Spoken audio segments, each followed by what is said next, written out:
Alas 12 na po ng tanghali at One Balita Pilipinas na. Nagtataka ka ba kung bakit mas mababa ang presyo ng bahay at lupa sa probinsya kumpara dito sa Metro Manila? Yan ang pag-uusapan po natin sa araw na ito. Alam niyo, isa sa madalas na tanong po sa atin kung paano mag-invest sa real estate at bakit nga mas mura ang presyo ng lupa sa probinsya kumpara dito sa Metro Manila. Number one, because of population density and demand. Obvious po yan, ang population density, ang ibig sabihin po, ang dami po ng tao sa isang lugar. Mas maraming tao, syempre, di hamak naman sa Metro Manila kumpara sa probinsya. Ibig sabihin po niyan, mas malaki po ang demand ng lupa, ng bahay, commercial properties. Kung mas mataas po ang demand, ibig sabihin, mas mataas ang presyo. Kung kaunti lang ang demand, kaunti lang po ang presyo. Kaya sa probinsya, syempre, kaunti lang po ang lalo na kung malayuan po sa syudad, kaunti lang po talaga ang mga tao, syempre, kaunti lang po ang uupa, di ba? Kaya kung naghahanap kayo ng mas malaking, di ba, at pagkakakitaan, mas maganda yung opsyon. Mas maganda yung opsyon dito talaga sa mataong lugar. Pero kung ikaw naman naghahanap ng tirahan na mas affordable, mas malaki ang space, mas maganda, maghanap ka naman sa probinsya. Pangalawa, lokasyon, lokasyon, lokasyon. Yan ang golden rule pagdating po sa real estate. Siyempre, pagdating sa Metro Manila, lahat po ay nasa city na trabaho, malls, schools, gobyerno, government offices. Siyempre, mas convenient pa pag tumira dito para kung anong kailangan nyo, makukuha nyo na. Kumpara sa probinsya, siyempre, medyo malayo, di ba? Hindi ka-accessible, public transportation, hospital, di ba? Malayo po. Kaya kung kayo ay nagko-consider na bumili ng mga lupa sa probinsya, think about accessibility. Kung work from home ka at gusto mo magtayo ng negosyo, ay siyempre mas maganda sa bahay ka lang. Siyempre sa mas malayo na. Katulad po namin, kami po naka-work from home kaya nasa Rizal po kami. Kaya mas affordable. And third, titignan po natin bakit mas mataas ang presyo dito sa Metro Manila because of tinatawag na economic opportunities. Siyempre, mas marami pong pagkakakitaan, negosyo. Mas maraming tao na gustong manirahan. Siyempre, malapit sa kanilang trabaho, negosyo. Siyempre, pag ganun po nangyari, tumataas po ang demand ng property. Sa probinsya naman, kahit na nagkakaroon tayo ng economic growth, pero hindi naman kasing lawak na oportunidad na kukuha po nila sa syudad. Kaya mas konti po ang mga tao kaya gustong lumipat po dito talaga sa syudad o sa Metro Manila or sa Metro Cebu o Metro Davao. Pero tatandaan po natin syempre because of the rise of remote work or tinatawag na work from home or online opportunities. Ngayon po, kahit po kayo ay nasa malayong lugar, pwede na kayong kumita.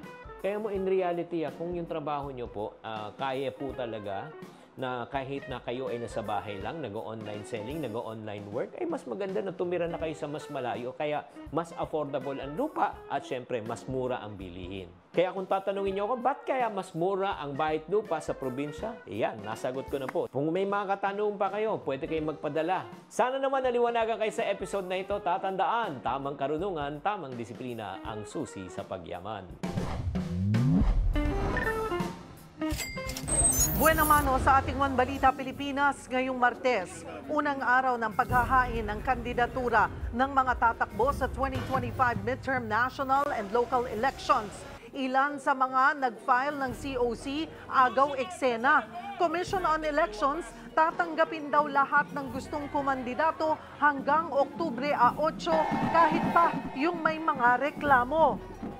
Kami naman po ay tatanggap ng lahat ng certificates of candidacy sapagkat ministerial ang duty ng Commission on Election. Subalit kung makakatakbo ang kandidato o yung masasama yung pangalan sa balota ay ibang usapan po yan.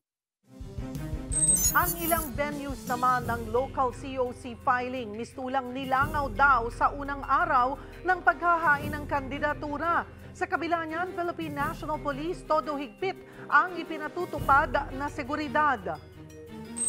Kung ang buong bansa abala sa pagsisimula ng election season, ang probinsya ng Batanes, problema pa ang pagbangon mula sa pinsala ng super bagyong Julian. We're just watching it and seeing what will be needed pagkatapos pagdaan ng bagyo. At Olympic double gold medalist Carlos Yulo nagpaliwanag tungkol sa nag-viral na pagsusuot niya ng crop top. Napasobra lang po talaga yun ng bili. And sige, like, tatry ko. And comfortable din naman po pala. Balitang mainit-init pa! Yan ang latest sa showbiz sikahan. Ngayong tanghalian, kasalo si Cheryl Cosset. One Balita Pilipinas!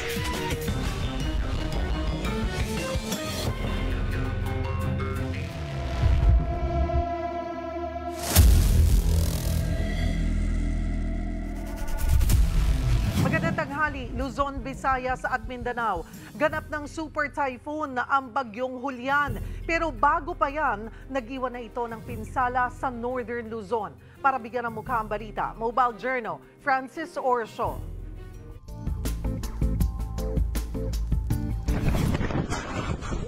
Nagliparan ng mga yero sa lakas ng hangin at ulan sa kasagsagan ng wind signal number 4 sa Batanes dulot ng bagyong Julian. Halos mag-zero visibility na sa bayan ng Basco habang bumaha naman sa Uyugan. Kasamang nalubog ang mismong truck ng Municipal Disaster Risk Reduction and Management Office. Nanalasa rin ang bagyong Julian sa bayan ng Sabtang. Sa lakas ng hangin at ulan, halos maubos ang bubong ng covered court na ito. Nagliparan din ang mga yero sa kalsada, habang sa pantalan, mataas na mga alon ang humampas. Kaliwat ka ng pagguho naman ng lupa ang idinulot ng bagyo sa Cordillera Administrative Region. Sa Abra, mga puno ang humambalang sa daan matapos ang landslide. Malalaking tipak ng bato naman ang gumuho sa kalsada sa Baguio City. Sa Sarata, Ilocos Norte, hindi nakaligtas sa landslide ang ilang puntod nga sa sementeryong ito. Nagmistulang ilog din ang mga taniman sa bayan ng Vintar. Nalubog din sa baha ang bayan ng Batak. Tiniyak naman ni Pangulong Bongbong Marcos na handa ang bawat ahensya ng gobyerno na rumisponde sa mga apektado ng bagyong Julian. We're just watching it and seeing what will be needed. Pagkatapos, pagdaan ng bagyo, mag-intensify pa ito eh. So we'll have to watch until it's finished. Mobile journalist Francis Orsio po, hatid ang mukha ng balita. At para kumustahin ang sitwasyon sa Batanes, makakausap natin si Governor Marilu Cayco. Magandang tanghali po sa inyo, Gov. Salamat po sa oras. Gov Cayco? Alright, susubukan po nating balikan at makakonect kay Governor Cayco.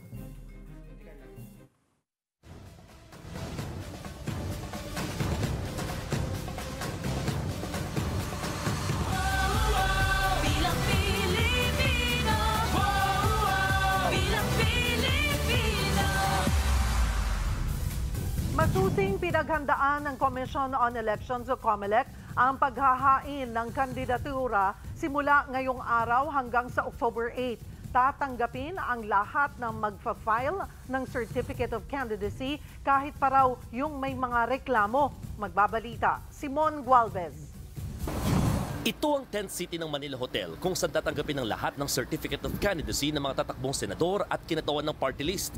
Sinuri pa ito ng mga opisyal ng COMELEC sa bisperas ng COC filing kahapon. Mula sa security, filing area, lugar kung saan i-interview ng kandidato hanggang sa pagpirma sa pledge para sa maayos na halalan, pinakita ng ahensya. Paalalang muli ng COMELEC, hanggang 4 lamang ang pwedeng isama ng kandidato sa loob. Konti lang po espasyo doon sa lugar na kung saan magkakaroon ng filing. Diyan po natin makikita kung handa ang bawat isa na sumunod pagka kayo ay nahalal na. Ang mga tatakbo sa lokal na posisyon sa provincial at local offices, hanggang 3 naman ang pwedeng isama. Noon nang sinabi ng COMELEC na sa panahong ito, wala pang may tuturing na premature campaigning. Ibig sabihin, kahit magsuot ng t-shirt na may mukha ng kandidato o gumawa ng iba't ibang gimmick, hindi pa raw may tuturing na election offense. Tatanggapin ng COMELEC ang lahat ng COC basta't kumpleto ang mga dokumento. Pero babantayan daw nila ang mga reklamo laban sa mga kandidato. Pwede may mag-file ng petition to cancel or deny due course yung candidacy. Pwede madeklara na nuisance candidate yung isang kandidato o panggulo lamang. Ang mga reklamong ganito, dedesisyonan ng COMELEC hanggang November 30. Pero paalala na ahensya, Hindi porket walang pinag-aralan ay nuisance na. Hindi porket walang tahanan o walang bahay o walang ari-arian ay nuisance na. We will always exercise the discretion in favor of the right of suffrage. Sa meeting naman sa iba't ibang stakeholders at ilang election lawyers, napag-usapan ng tungkol sa appointive government official o employee na kakandidato sa party list. Sabi kasi na ahensya, may tuturing lamang daw na deemed resigned ang ganitong kandidato oras na magsimula ang kampanya. Pero para kay Attorney Romulo Macalintal, mas maiging mag-resign na rin dapat ang mga ito gaya sa mga tumatakbo sa ibang posisyon. Naniniwala po ako na yung mga government officials sa ilalim ng saligang batas ay pinagbabawalan na to engage in partisan political activity. Kahit ang mga lumalabas o nagtatrabaho sa broadcast media, hindi raw pagbabawalan ng COMELEC hanggat wala pang kampanya. Hanggat hindi dumarating ang unang araw ng campaign period, ay pwedeng ituloy ang lahat ng kanilang ginagawang profesyon. Lahat ng gastos ng mga partido, ng mga kandidato, mula October, November, December, January hanggang second week ng February, hindi kinakailangan i-report sa kanilang statement of contributions and expenditures sapagkat hindi pa sila kandidato. Ako, si Mon Gualvez, para sa 1PH. Ilan sa mga tatakbong senador sa 2025 elections ang nakapaghain na ng Certificate of Candidacy. Para sa detalye, magbabalita live mula sa Tent City, Manila Hotel, si One News correspondent Angela Lagunzad Castro. Angela, sino-sino na yung nakapag-file ng COC sa pagkasenador? Francis, ikaw muna. Angela? Alright, babalikan po natin si Angela Lagunzad Castro. Samantala, nagsimula na ring dumagsa sa Regional COMELEC Office sa San Juan ang mga kakandidatong kongresista sa iba't ibang distrito sa Metro Manila. Live mula sa San Juan, magbabalita si Mobile Journal Francis Orso. Francis, anong latest dyan? Kanina pa ang umaga, tuloy-tuloy na ang pagdagsa ng mga taga-suporta ng mga tatakbo sa pagkakongresista dito sa may National Capital Region o Metro Manila. Sa ngayon na, Cheryl, ay nasa 8 na ang nag-file ng Certificate of Candidacy dito sa COMELEC Green Hills sa may San Juan City. Unang-una dyan, Cheryl, si Joey Uy for Manila 6th District. Siya ngayon ay current 6th District Councilor sa ilalim ng Aksyon Demokratiko. Pangalawa dyan, Cheryl, si Mitch Kahayon na current 2nd District Representative at tatakbo siya for re-election list this coming election sa parehong distrito pa rin at makakalaban niya ang dating representative ng Caloocan na si Egay Erice. Nandiyan din ang first time na nag-file ng Certificate of Candidacy si Jose Jaime Enage for Marikina 2nd District, Toby Chanco din for Navotas Lone District at kasalukuyang representative din ng Navotas. Nandiyan din si Carlos Lopez for Manila 2nd District na nagbabalik sa pagkakongresista dahil natalo noong 2022 at tatakbo siya ngayon sa ilalim ng nasyonalista. Nandiyan din si Johanan Nieto for Manila 3rd District sa ilalim pa rin ng Aksyon Demokratiko.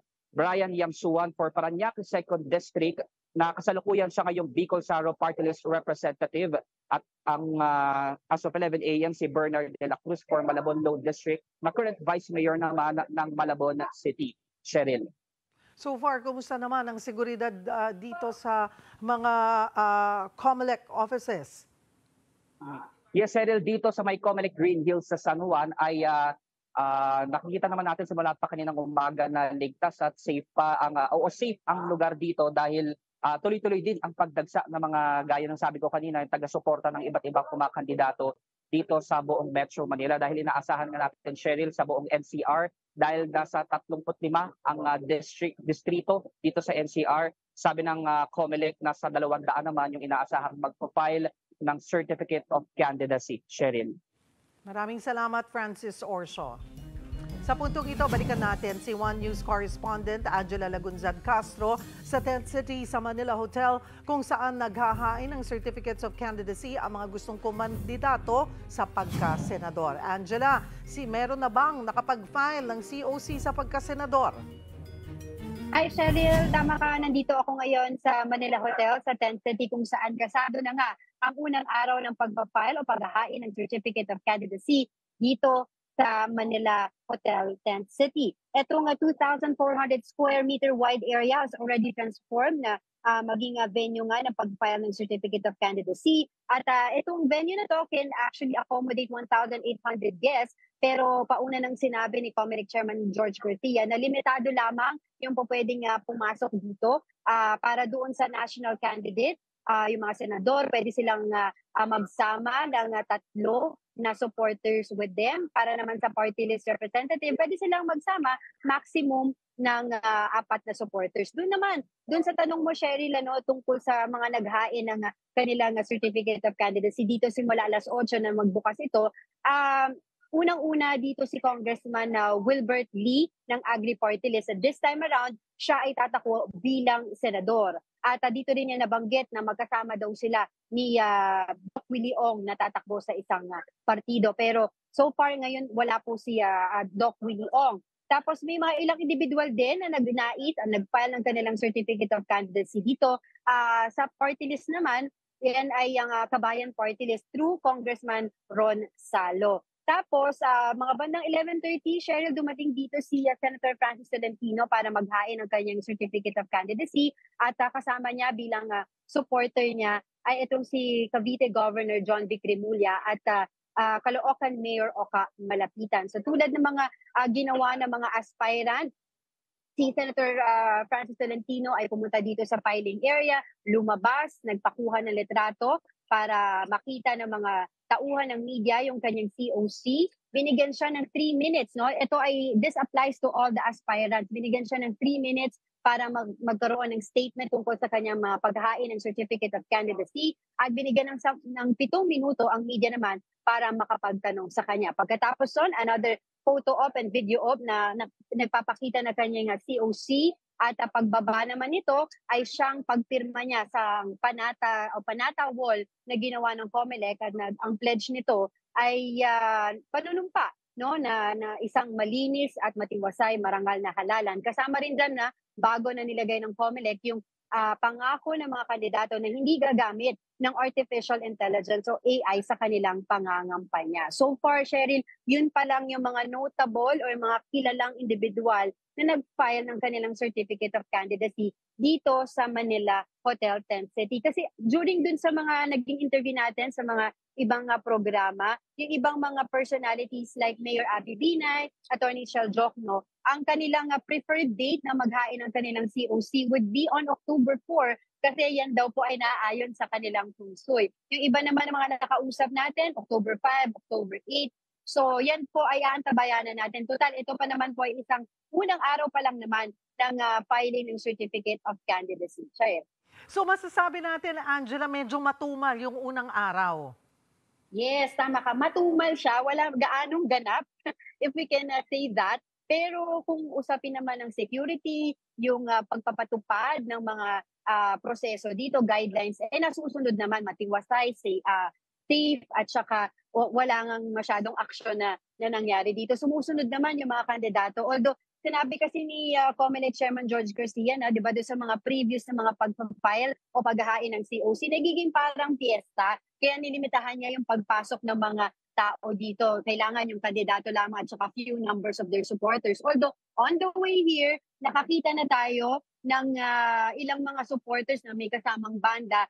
Ito yung mga supporters ni Congressman Wilbert Lee. Other than that, yun pa lang talaga yung mga pangyayari ngayong araw, Cheryl. At wala ba tayong balita kung sino yung magpo-file? Baka may malaking tao na magpo-file after mamayang hapon bago magsara?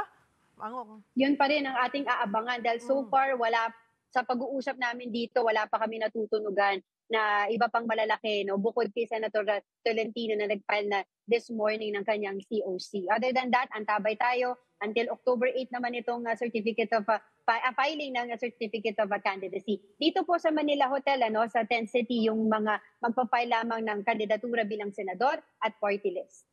Maraming salamat, Angela Lagunzad Castro. Nagsimula na ring mag-file ng kandidatura ang ilang tatakbo sa Maynila kung saan 3 malalaking pangalan ang inaasahang magbabanggaan sa pagka-mayor. Live naman na magbabalita sa Maynila si Mobile Journal Julie Baiza. Julie, sa isang mall ginawa ang filing, ano? Kumusta ang sitwasyon dyan? Cheryl, sa ngayon, 6 pa lang yung nakapaghain ng Certificate of Candidacy sa pagkakonsehal sa iba't ibang distrito dito sa Maynila. Pero inaasahan natin na madadagdagan yan kasi kung nakikita ninyo sa likod ko, meron pa mga nagpa-file ng COC kabilang yung social media personality na si Rosmar Tal. Base sa mga impormasyon dito, Cheryl, hindi rin maghahain ng COC ngayong araw. Yung mga aspirant sa pagkaalkalde, inaasahan pa raw sila on October 3 at saka sa last day ng filing sa October 8. Sa ngayon, kung makikita nyo, maayos din yung seguridad dito. SM Cinema, yung ginamit na venue ng filing ng COC. May mga nakadeploy na police at marshal mula sa Commission on Election. Kanina, nag-ikot na rin dito yung mga tauhan ng NCRPO para maiwasan din yung siksikan since small nga ito, 3 companion lang ng bawat aspirant yung papayagan na makapasok mismo dito sa loob ng venue. Julie, give us an update para din sa kaalaman ng mga kababayan natin. Sabi nga natin, 3 malalaking pangalan ang maglalaban-laban. At sino-sino ito? Yes, Cheryl, na itong Webes, nagpormal lang nag-anunsyo sina Manila Mayor Hani Lacuna Pangan at si Vice Mayor Yul Servo na magsisik sila ng re-election dito sa Maynila. So under sila ng local party na Asenso Manileño na which was founded by Lacuna's father, former Vice Mayor Danny Lacuna. Nitong Agosto lang si Mayor Hani nanumpa rin siya sa ilalim ng lakas CMD ni House Speaker Martin Romualdez. Interesting, inaabangan kasi ang sinasabi ng makakalaban niya, yung dati naman niyang kapartido at running mate na si former Manila Mayor Isko Moreno. Although wala pang deklarasyon, Cheryl, sa kampo ni former Mayor Moreno. Pero sa isang social media post ngayong araw lang, ang sabi niya, dinidinig niya yung sigaw at panawagan ng mga batang Maynila. Sakali nga kakandidato itong si Moreno, nasa ilalim siya ng Partido Aksyon Demokratiko na kung saan nakaupo rin naman siyang current president.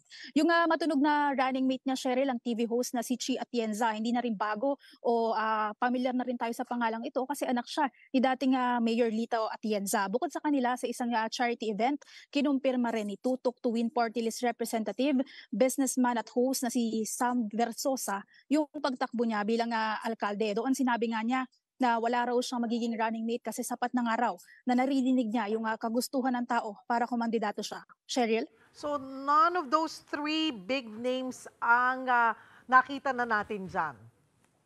Wala pa, Cheryl, ang sinasabi nga dito, on October 3 or possible daw, sa last day pa talaga sila pumunta dito.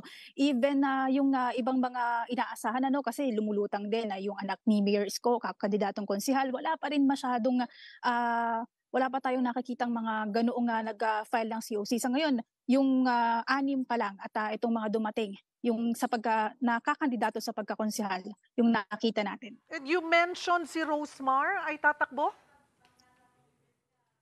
Yes, currently, Cheryl, nakaupo pa siya, naghahain siya ng kanyang Certificate of Candidacy. Pero kanina, nandito na siya actually, pero meron atang hindi kompleto sa mga forms. So, dito siya sa District 1.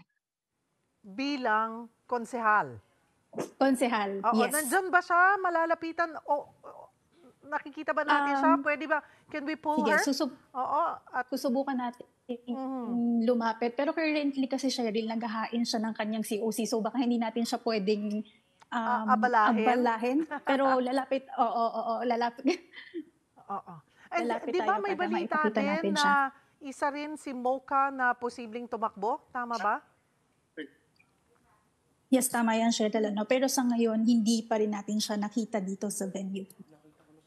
Ito, sana, ayan. Yan, currently, nag-file siya ng kanyang Certificate of Candidacy sa District 1. At sino ang kasama niya? Nagkaroon ka ba ng pagkakataon na makausap man lang siya kahit sandali bago yun talagang pag-file niya? What pushed her to run and to enter politics? Hindi pa natin siya nakakausap, Cheryl, kasi pagdating niya, dumiretso siya dito sa pag-upo. Pero I think after nitong pag-file niya, magpapa-unlock siya ng panayam sa atin kanina. Kasi kanina nga, nung before siya umalis para ayusin yung ibang documents na hindi kompleto, actually lalapit na dapat siya. Okay. Si Boss Toyo rin daw ay nabalitaan mo na ba? Natatakbo raw? Yes, Cheryl, isa rin yan sa mga inaabangan natin na personalidad na pumunta dito. Kasi usap-usapan nga yung iba't ibang mga personalities na sinasabi nga kakandidato sa pagkakonsihal dito sa Maynila. Pero sad to say, wala pa nga tayong nakikita na masyadong matunog na pangalan aside from Ross Martan. Alright. Well, siguro mamaya tatry natin mabalikan ka at give us an update. Mukhang dyan sa Maynila ay maraming kilala, celebrities, personalities na talagang makikita natin ngayong midterm elections. Oo, kanina actually, Cheryl, may isang actor na rin, si David Chua. Siya yung kauna-unahan, isa sa mga kauna-unahang nag-file na COC dito sa District 2 naman. So, nakaupo naman siya na tawad ngayon and umaasa na makakuha ng posisyon as City Councilor, District 1. Okay, City Councilor, si David Chua, tumatakbo. Artista siya, diba? Julie? Alright, naputol na po. Yes. Alright, medyo may challenge tayo, Julie, sa iyong connection, and we'll try to connect with you again mamaya to get more updates. Yan po ang ating mobile journal na si Julie Baiza. Susunod, Senator Nancy Binay naghain na ng kandidatura sa pagka-alkalde sa Makati. At mga kasapi ng One Cebu Alliance sa pangunguna ni Governor Gwendolyn Garcia, halos wala raw magiging kalaban sa pagtakbo sa halalan. Yan at iba pa sa pagbabalik ng One Balita, Pilipinas.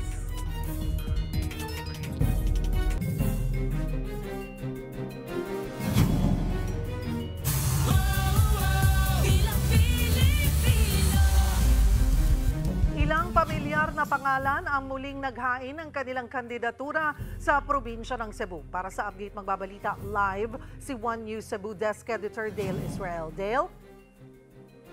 Mayroon to share, nandito tayo ngayon sa Comelec Provincial Office para abangan ang mga kakandidato sa pagka-congressman, provincial board, vice governor at gobernador at vice governor ng Cebu. Wala pa naman siyang una nang naghain ng kandidatura ngayong araw si incumbent 3rd District Representative Pablo John Garcia na nakakabatang kapatid ni Governor Gwen Garcia bilang re-electionist. Wala pa naman siyang kalabang sa distrito, so far gaya sa last election na wala din siyang kalaban o unchallenged.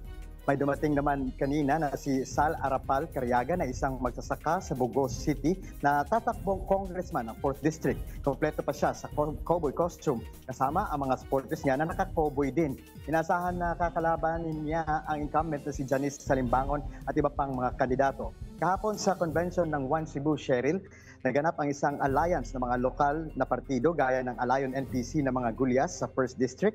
Sa unang pagkakataon ay nakikisali sa alyansa o kooperasyon ang kusog party ng acting Cebu City Mayor Raymond Garcia.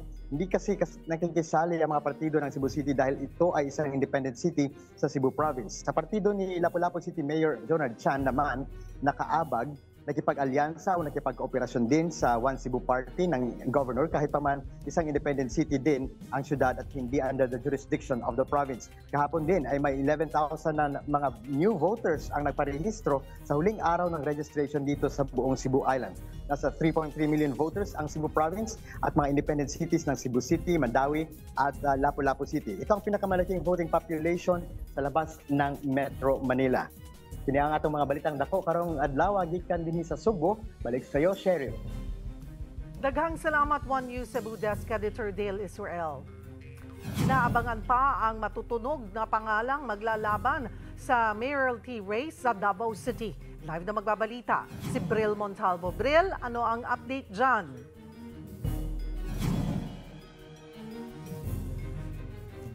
Cheryl, andito tayo ngayon sa tanggapan ng Comelec Davao para sa pagsisimula ng paghahain ng Certificate of Candidacy o COC para sa mga lalahok sa 2025 midterm elections.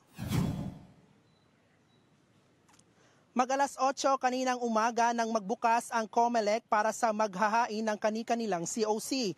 At una na ngang naghain ng COC ay ang isang propesor sa kolehiyo na si Ramil Fernando Brucal para konsihal sa 3 distrito ng lungsod. Dito sa Davao City, wala pang nag-aanunsyo ng mga politiko kung sino-sino ang tatakbo, partikular ang pagkaalkalde ng lungsod. Pero matunog na paglalaban ang mga angka ng pamilya Duterte at pamilya Nograles. Wala pa namang inaanunsyo ang mga kampo kung sino-sinong individual ang tatakbo mula sa kani-kanilang mga pamilya. Pinapanawagan din ngayon ng mga taga-suporta ni Christ the Healer founder Bishop Rod Cubos na tumakbo siya bilang mayor ng Davao City. Noong Sabado, nagkaroon pa sila ng prayer rally para himukin na si Bishop Cubos. Pero wala pang tugon dito si Bishop Cubos. Cheryl, sa ngayon ay bantay sarado pa rin ng otoridad ang loob at labas ng COMELEC compound para sa seguridad ng mga maghahain ng kani-kanilang certificate of candidacy. Cheryl, sa mga oras na ito ay wala pang mga kilalang politiko ang naghain ng COC. Nakatakda namang magsasara ang tanggapan ng COMELEC mamayang alas 5 ng hapon. Yan muna ang latest mula dito sa Davao City. Balik sa iyo, Cheryl. So, Bril, wala tayong aasahan today na kilalang politiko na pupunta? Or may nababalitaan ba kayo na hahabol bago magsara ang COMELEC today?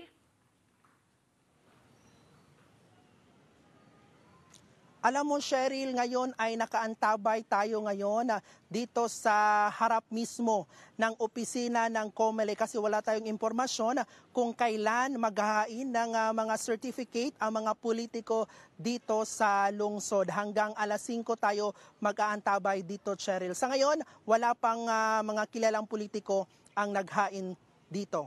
Cheryl? Daghang salamat, Bril Montalvo.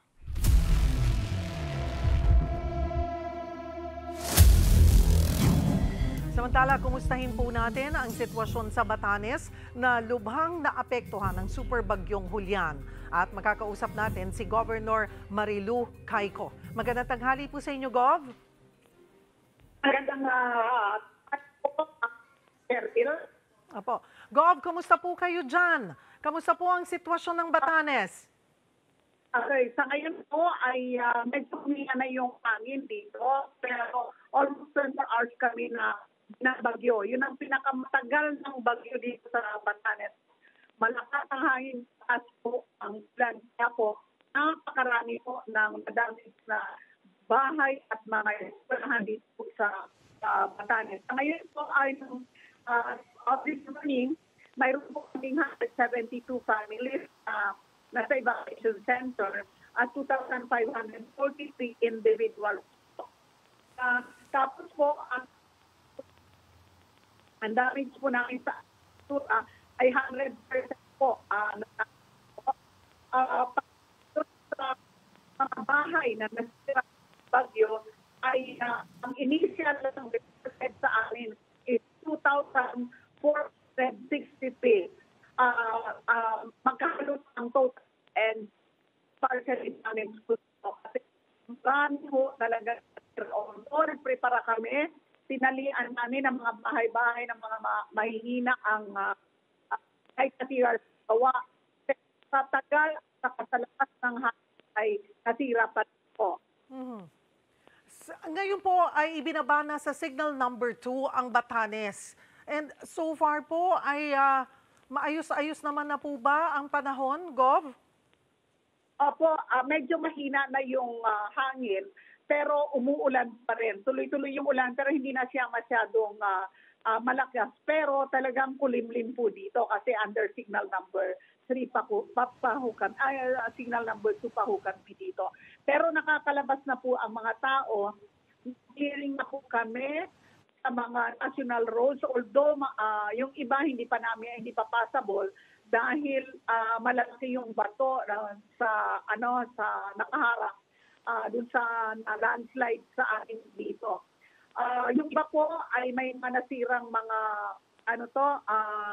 mga retaining wall kaya ho nagkaroon kami ng baha dito sa sa bandang Uyugan po at dito sa Batanes.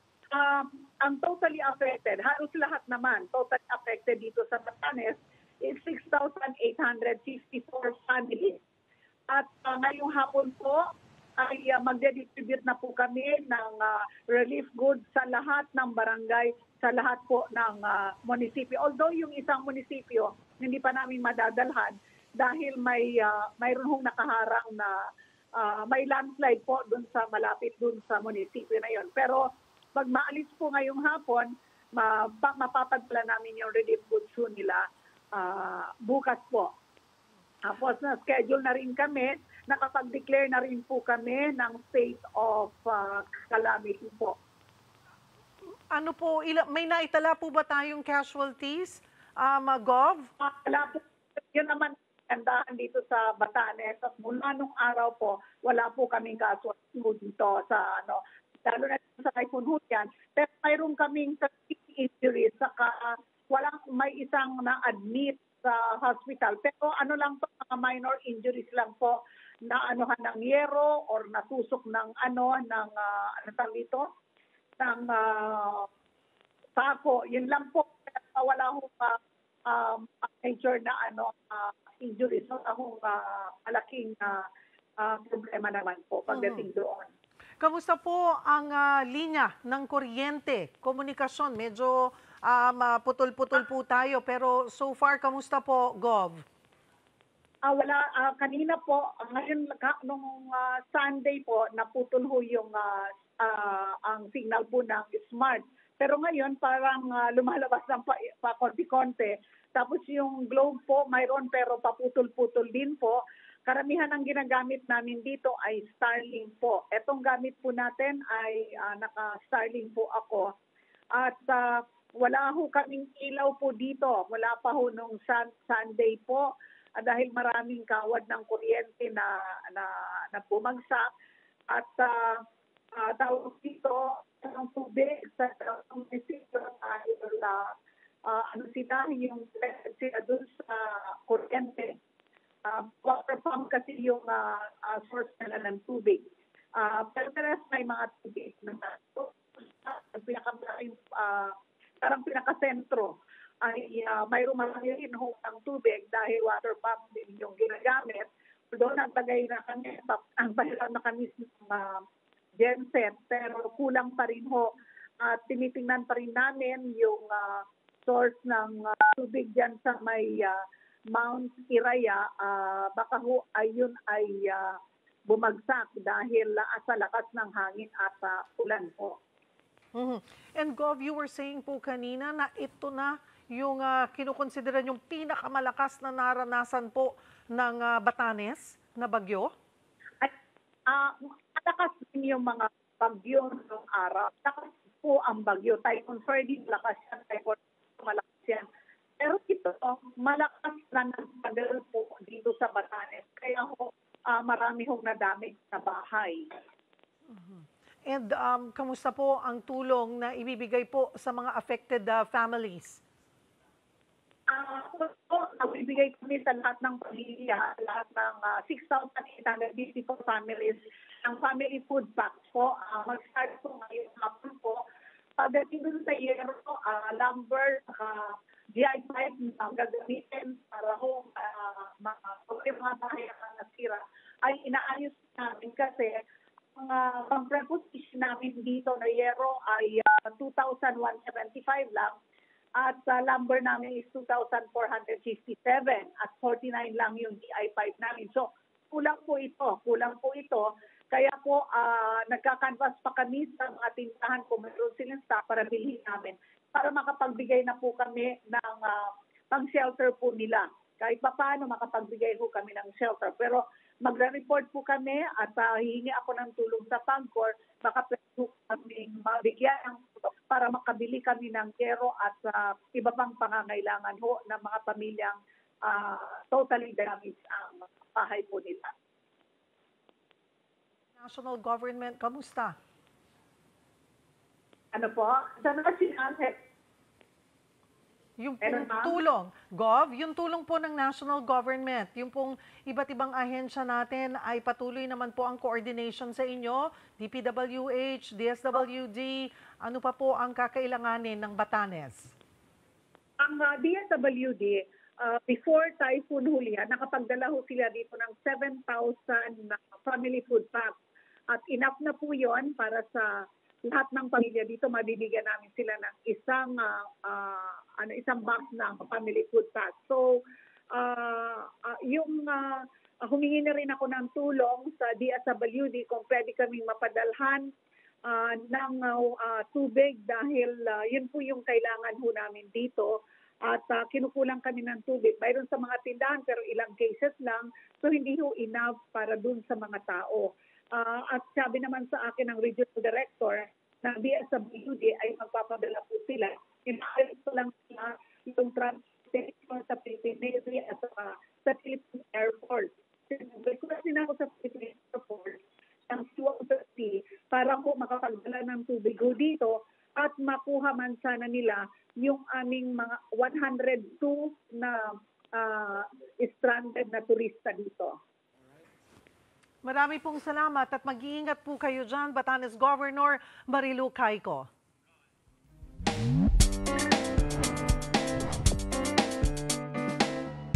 Magandang tanghali mga kapatid. Viral sa TikTok ang school journey na mag-ina na 20 taon lang agwat ng edad pero magkaklase sa kolehiyo at parehong kumukuha ng kursong education. Major in English sa Asian College of Technology sa Talisay, Cebu. Ayon sa uploader na si Micah, masaya siya dahil instant study buddy niya ang kanyang nanay. Kung ikaw ang tatanungin, saang aktibidad o gawain mo pa gusto makasama ang mga magulang mo? Tara samahan niyo ako at magtatanong tayo dito. Siyempre, para happy lahat. Oh, anong klaseng activities yun, sir? Yung supportahan yung kandidato ang aming hinahawakan, ako kahawakan. Pwede rin. Dahil miss ko na sila. Nasa probinsya kasi sila. Ang journey ko po sa buhay na gusto ko pong bumalik or makasama yung parents ko kasi syempre, gusto ko yung mga banding namin, nakakamiss. Ayun, gusto po namin laging umalis kasi yun yung lagi namin talagang ginagawa. Sa birthday. Bakit sa birthday? Yun yung laging family na magkakasama ang buong pamilya ko. Hanggang sa po tumanda siya na katabi ko pa rin nag-aalaga sa kanya. Parang binabalik ko lang yung mga ginawa niya sa akin nung maliit pa ako. Habang tumatanda sila, siyempre wala na silang lakas. Tayo naman, bilang anak, malakas tayo. So dapat naman talaga, tulungan din natin. Ibalik lang din natin. Parang ganun lang naman yan di ba sir? Ako ang inyong ngani ng bayan, ang tunay at nag-iisang pantanggal umay sa pananghalian.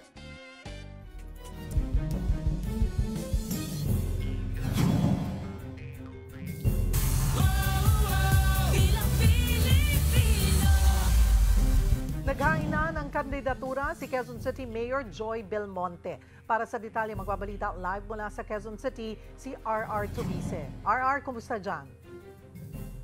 Yes, Sherry, kararating lang ni Mayor Joy Belmonte dito sa Amoranto Sports Complex. Nakaupo na siya kasama ang kanyang running mate na si incumbent Vice Mayor Gian Soto. So i-walk through na lang natin, Pakita lang natin. Ayun. So ayun sila. Nandun sila ngayon at makikita natin na sa likod ni Vice Mayor Soto, kasama niya ang kanyang ama na si Senator Tito Soto na ngayon ay tumatakbo rin ulit bilang senador. Bago sila umupo dito para mag-file ng kanilang Certificate of Candidacy, ay pinuntahan muna ni Mayor Joy Belmonte ang kanyang ama na si dating Mayor Sunny Belmonte Jr. at dati ring House Speaker. Samantala, hindi pa man formal ayan, so makikita natin, after nitong filing nila, magbibigay sila ng oras para magpa-interview sa media at syempre photo opportunity rin doon sa backdrop noong COMELEC. Pero bago yan, kanina lang, dumating hindi pa man formal na nakapag-file. Nakita na rin natin dito, ayan, nandyan rin sa frame, makikita dyan si Arjo Atayde, sinamahan niya ang pinsan na si Gabriel Atayde ng 1st District, kasama niya rin ang ina at actress na si Sylvia Sanchez. Nauna na rin mag-file ang ilang re-electionist. Kasama na si Mikey Belmonte sa District 2. Ito rin ang kanyang huling termino bilang councilor. Ang aktor na si Alfred Vargas nag-file na rin para sa District 5. Ganon din ang 7 pang re-electionist sa iba't ibang district. Ang goal daw ng COMELEC ay magkaroon ng maayos na proseso ng filing. Kaya nakatalaga na ang security measures sa loob at labas ng Amoranto Sports Complex.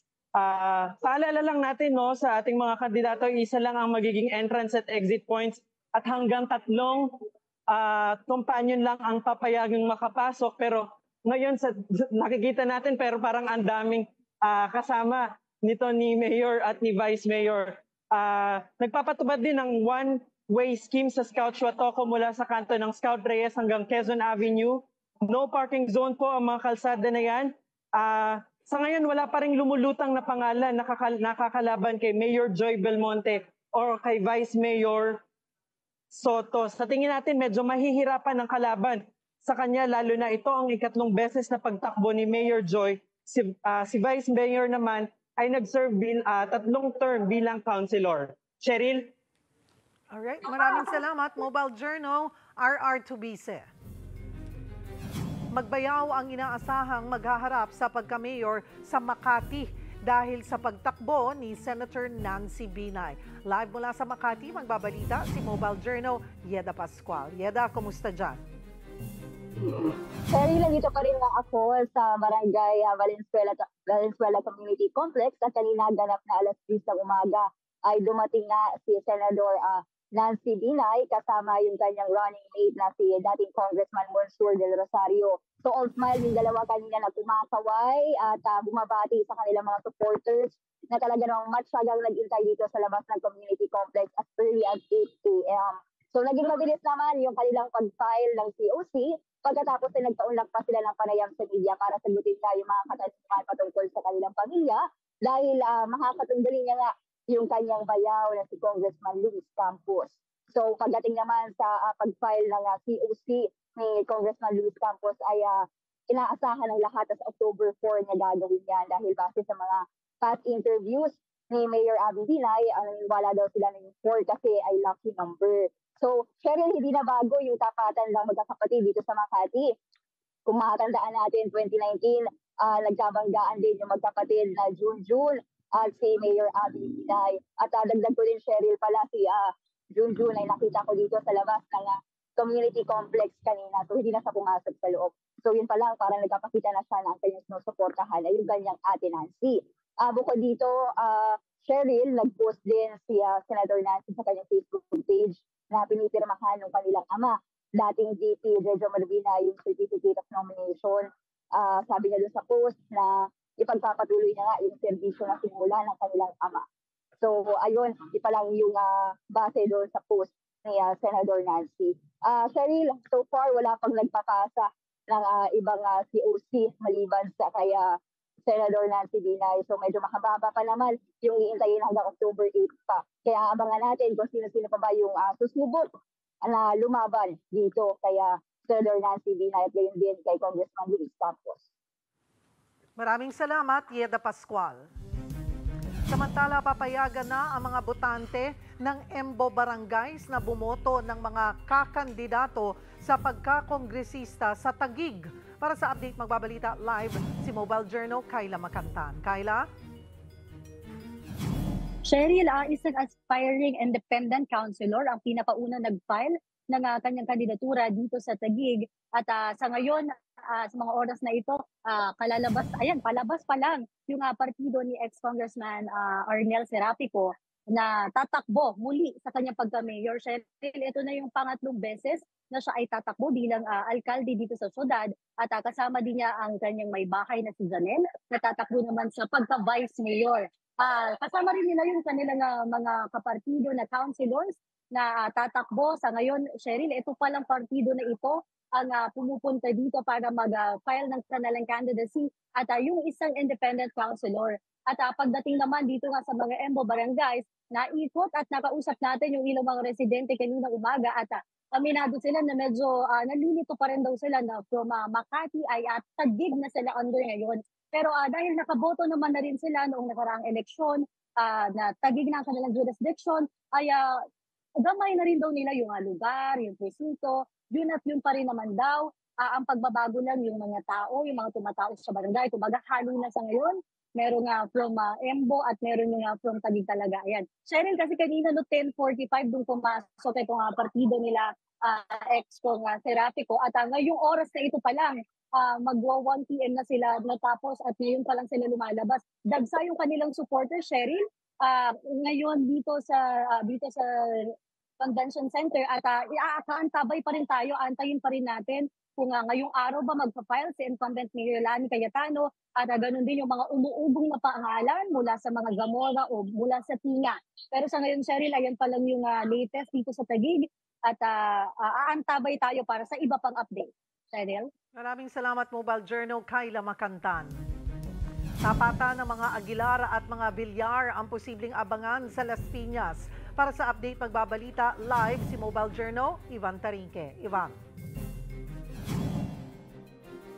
Cheryl, matumal ang bilang ng mga nagpapasa ng flu ngayong araw dito sa Las Piñas. Pero mainit naman ang banggaan. Tunog na pangalan na tatakbo para sa mga local positions dito ay ang mga Villars at Aguilars. Sa nakuha nating nalistahan, posibleng tumakbo si Senator Villar para sa Congress. Samantalang ang former Las Piñas Councilor na si Carlo Aguilar ang tatakbo for mayor at si Luis Bustamante naman ang kanyang magiging vice mayor. Para naman sa side ng administration dito, ang anak ng incumbent mayor Mel Aguilar na si April Aguilar ang sinasabing tatakbo para sa pagka-mayor, habang si current Mayor Mel ang tatakbo para naman sa pagka-vice-alkalde. Si First District Councilor Mark Anthony Santos naman ang sinasabing tatapat kay Senator Villar para sa Congress. Inaasahan na magpa-file ang kanilang Certificate of Candidacy sila Mayor Mel Aguilar at kanyang mga kaalyado sa October 7. Para naman sa mga Villar, wala pa tayong nakukuhang data or kung anong araw man sila maghahain ng kanilang COC. Cheryl, sa ngayon, bibilang lang ulit talaga yung mga nagpasa ng COC dito sa Las Piñas. Pero buong araw tayo mag-aantabay, lalo na hindi nga nagbibigay ng oras kung kailan o magpapasa itong mga Villar. Cheryl. Maraming salamat, Mobile Journal, Ivan Tarinque. Sino ang tunay na siga ng Caloocan? Yan naman daw ang lumalabas na magiging kwento ng 2025 election sa Caloocan. Para sa update, magbabalita si Mobile Journal, Amy Atienza. Amy. Serious sa dalawang COC filing centers nga dito sa Caloocan, sa SM Grand Central at sa Caloocan Sports Complex, wala pang kakandidato na nagpaparamdam. Pero abangan natin kung sino nga ba ang tunay na siga kay former Senator Antonio Trillanes IV at kay incumbent Caloocan City Mayor Along Malapitan. Maaalala nung September 14 pa, inanunsyo ni Trillanes ang hangad niyang maging mayor ng Caloocan. Plano niya raw kasing ibigay ang pagbabagong kinakailangan ng mga residente doon. Samantalang incumbent Caloocan City Mayor naman na si Along Malapitan ay tinatayang tatakbong muli para sa pag-extend ng kanyang termino matapos ang anunsyong ginawa niya noong nakaraang araw sa proclamation rally dito rin sa Caloocan City Sports Complex. Kasama niya rin dito ang kanyang running mate na si incumbent Vice Mayor Karina Te para sa Team Action at Malasakit Slate. Isa sa mga naging proyekto ni Malapitan ang expansion ng bed capacity ng Dr. Jose N. Rodriguez Memorial Hospital o mas kilala bilang Pala Hospital. Naisulong niya rin ang pagkakaroon ng 500 pesos cash incentive para sa senior citizens ng Caloocan City. Plano niya pa raw itong ipagpatuloy kung mananalong alkalde muli. Sa labanang ito, nakuha ni Trillanes ang suporta ni Ray Malonzo na siya namang lalaban sa ama na si Oka Malapitan para sa Caloocan 1st District Representative. Pero Cheryl, simula alas 8 ng umaga kanina, nakahanda na ang COMELEC sa SM Grand Central para abangan ang mga planong tumakbo para sa Mayor, Vice Mayor at miyembro ng Sangguniang Panglungsod sa District 2. Matapos ang ilang oras, wala pa rin talagang sumusubo. Kapareha rin naman ito para sa COC filing areas ng 1st at 3rd District ng Caloocan City kung saan patuloy ang paghihintay ng COMELEC sa mga nais tumakbo sa 2025 midterm election. Noong nakaraang eleksyon nga raw, Cheryl, ay nasa halos 700,000 ang mga botante at lumagi sa 10th place in revenue ang Caloocan sa halagang 4.09 billion pesos.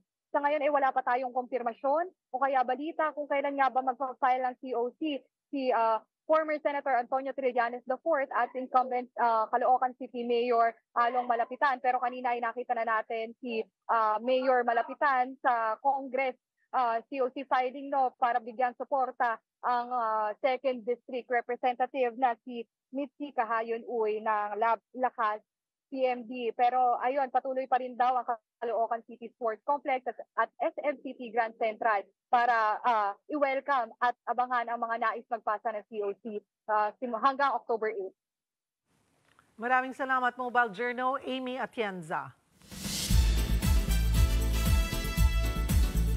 Hola mga kapatid, hindi lang ginulat ni Carlos Yulo ang mga Pinoy sa kanyang double gold sa Olympics. Ngayon, viral din kasi ang kanyang pormahan. Latest ngayong pa-crop top niya. O diba, nakatsikahan natin siya tungkol dito. Narito pong report.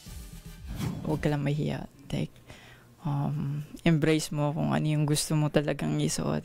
Confident and unapologetic. Yan ang stand ni two-time Olympic gold medalist Carlos Yulo patungkol sa kanyang viral crop top OOTD. Sa one-on-one natin sa kanya sa isang bank endorsement ni Kaloy na ikwento ng atleta ang pinagmula ng kanyang viral look. Di ba medyo nauso naman na din po yung kalakahil. Nauna naman na din po sila. And actually, nagtitrip-trip lang po kami kasi napasobra lang po talaga yun ng bili. And sige, tatry ko. Comfortable din naman po pala.